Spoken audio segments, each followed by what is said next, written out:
Welcome along, football passers. Now, on the agenda for this chat with the one and only Mr. Strachan is the departure from his old club, Aberdeen, of Derek McInnes after 8 very good years of service. Got them into Europe, I think, pretty much every season.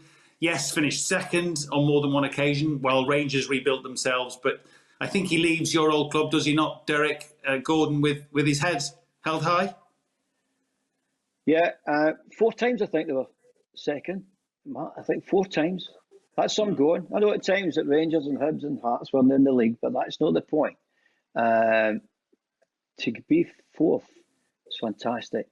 Always there or thereabouts when the cups were given out. And produced at times some right good sides. Sides that I know for a fact that a period Celtic were worried about them. That was the one team that worried the Celtic players. I know that for a fact. So to produce something like that, you can worry a group of players who are in the Champions League, who are winning leagues left, right, and centre, and you're the team that Celtic players are worried about. Says a lot for Derek what he's done there. And there's a point to where, you know, when you're successful at Aberdeen, similar to what I was saying. Celtic, players move on when you're successful, and because of the success, there've been so many players moving on. It's been nearly impossible for Derek to recreate that again. I mean, some of the players that he's moved on. I mean, there was a midfield there 3 years ago of Ryan Christie, Kenny McLean, and Graham Shinney, I think, who were all in the kind of Scotland or near enough there. And playing against anybody and feeling comfortable. They had power up front. They had height in defence. It was always a problem for teams. But you cannot keep changing players. It's impossible. It's impossible to replace these people. Derek was having to do it. I think he had to do it about 4 times. And it's hard enough for a manager to have a decent side and to build it up again. But to do it 4 times is nearly impossible, which he did. So he should be really proud of himself. Him and Tony were fantastic together. As I said, they gave a lot of teams some scary moments and some good moments for the Aberdeen fans.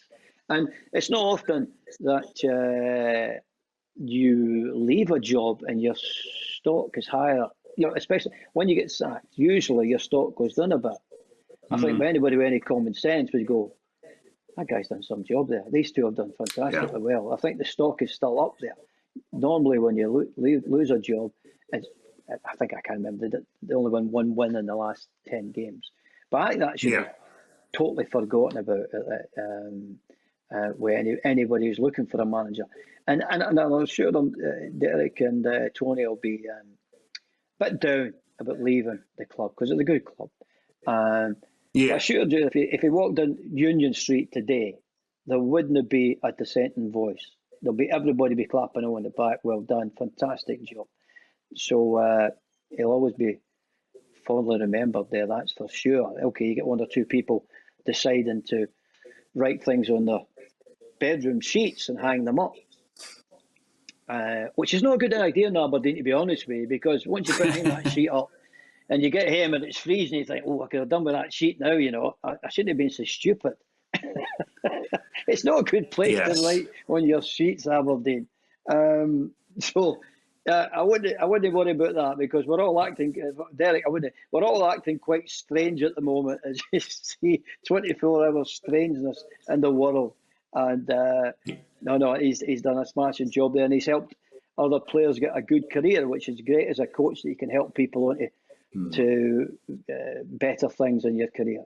Ryan Christie, he went there for a year, I think, and from there he had this fantastic leap of confidence, and he's a player you see today, this wonderful player you see today.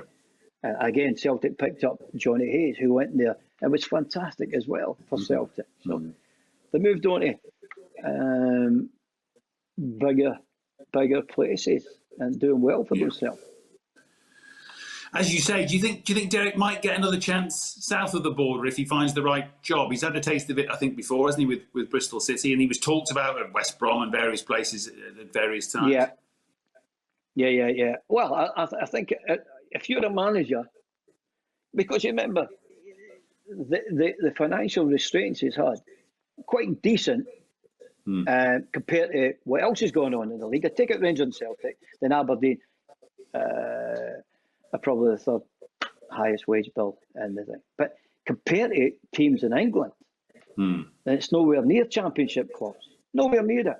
So if I was a championship club, well, okay, money's no great at the moment. What do we do? Well, this guy has been very successful up there, and and people are buying his players down here in the championship. Why don't we go and get him? Because he knows what it's all about, to work without financial restraints, and we can build a decent side with not too much money. Yeah, that makes sense, doesn't it? I mean, obviously, that is part of modern day management, is working up to who tells you what your costs ceiling are. Dealing what you've got, and he doesn't pretend to any chairman that we're going to play like Barcelona and we're going to play like Man City and we're going to pass from our 6 yards box and within 30 seconds we'll be on our own touchline. It doesn't work like that. It works on reality. And if he had, I'm sure if he had the money that Pep's got, if Pep says he does well because he buys the best players in the world, then he would look at alternatives. But if you're a manager who wants to play winning football and it doesn't cost you too much, and you've got a guy who's loyal, he's been there 8 years at Aberdeen, who will stick by you, then because he had opportunities to move, remember, at least twice, but he's stuck with the club. So what you're getting with him is somebody can deal with the financial constraints, somebody can make players better, somebody can make a team so hard to beat, and somebody that's loyal. Well, where else you want to go?